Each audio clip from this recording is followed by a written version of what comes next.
Now recognize the ranking member of our committee, Mrs. Waters of California, for 5 minutes for questions. Thank you very much. Secretary Bessent, in the FSOC annual report, you stressed the importance of economic growth to promote financial stability. While you noted many ways you plan to deregulate Wall Street and plant the seeds for another crisis, you said little about the harms of inflation. I find this odd, as the president and you have finally began discussing in the media how the price of goods are way too high. This exchange between Treasury Secretary Scott Bessent and Congresswoman Maxine Waters is a perfect snapshot of how the affordability crisis in this country keeps getting talked around instead of talked through. Notably, you mentioned that tariffs may need to come down to lower costs for Americans. So I have a few questions about this.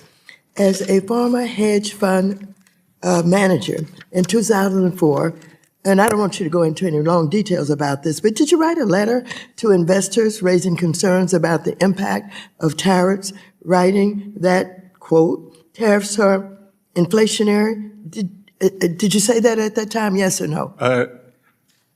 No. Okay, thank you.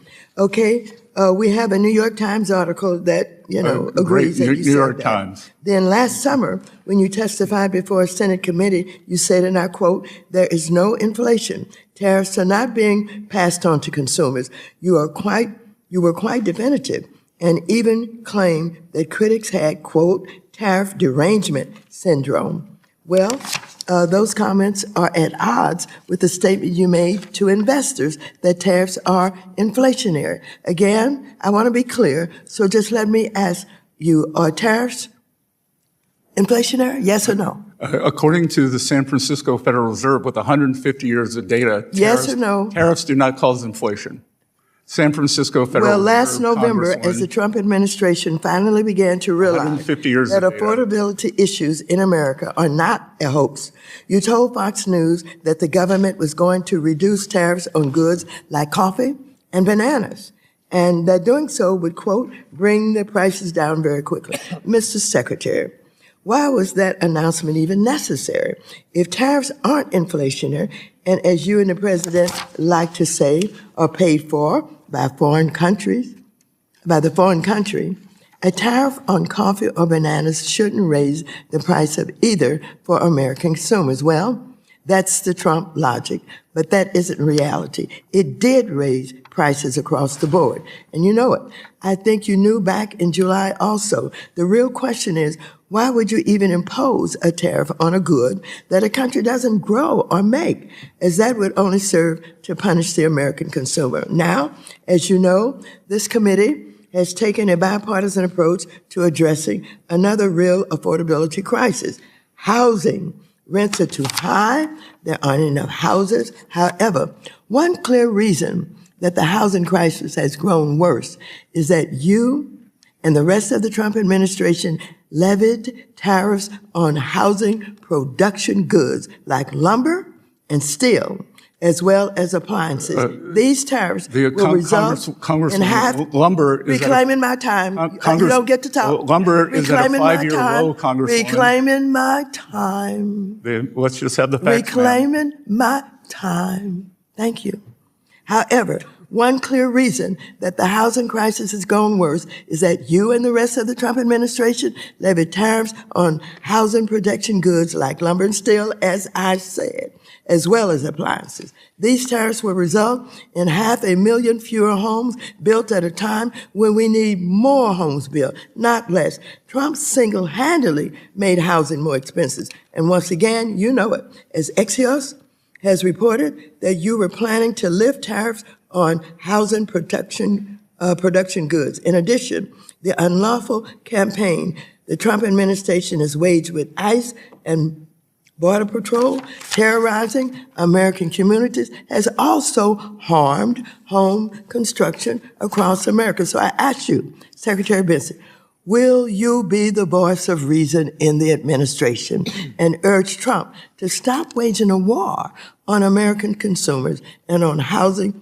or for affordability and putting the economy at risk? Yes or no? You don't have to explain. Representative Waters, Will you be the voice? Will you be the voice? Will you be the voice? Of inflation, will you be the voice of reason? And will you be the voice of reason? A study yes from no? Wharton University reclaiming my has time. shown Reclaiming my time. the biggest reason for the housing increase was the mass unfettered immigration. Mr. Chair, will you let let in him know 10 that and when I 20 asked million him immigrants The time does took belong up to the the housing gentlewoman stock. from California. 10 and 20 million immigrants Can you took shut up the him up? housing stock of working Americans. And can you maintain some level of dignity? Gentlelady's time has expired. No, my time has not expired. Your time has expired. And the The gentleman, gentleman took up my time. I think you should recognize that, Mr. Chair. the gentlewoman's He took time up has my expired. The gentlewoman's time has Well, expired. if you Mr. wanna- Chair, parliamentary If you wanna inquiry. protect him, The chair Mr. recognizes the vice chairman of the Mr. committee, Chair. Mr. If you Heisinger. want to Parliamentary inquiry. go right ahead, but I would not expect you to do that.